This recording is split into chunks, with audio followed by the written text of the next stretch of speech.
Now, an aspect of this GTO that's just a little frustrating is that even though I've done loads of work, it looks exactly the same as when it turned up at the workshop.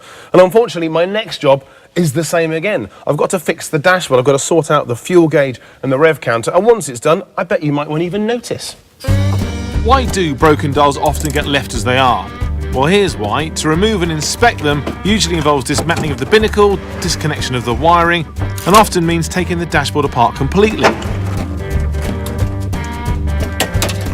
Oh dear. That's a bit of a faff getting to, but I want to try and work out exactly which bit of our rev counter isn't working. Is it the engine that's sending the signal not working, or is it actually the rev counter itself that's not picking up the signal?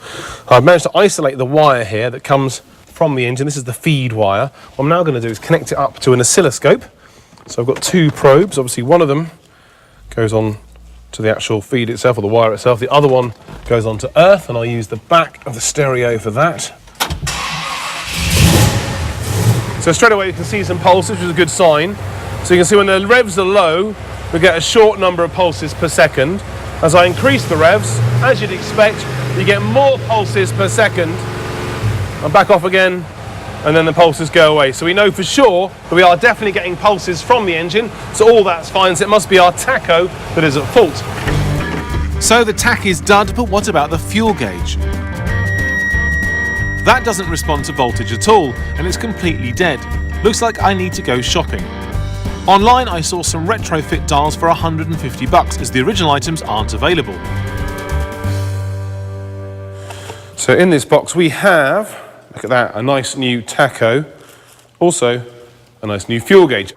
Only trouble is, if you look at the faces of our existing dials, they're a kind of a blue colour to match the interior and exterior of our car. So what I need to do, rather than use these direct replacements, is actually take off the mechanical bits, swap over the faces, and that way we have an original looking dash, but everything works. Because these are retrofit, the scale on the tacho and the fuel gauge are exactly the same. If they weren't though, it is possible to recalibrate the internals.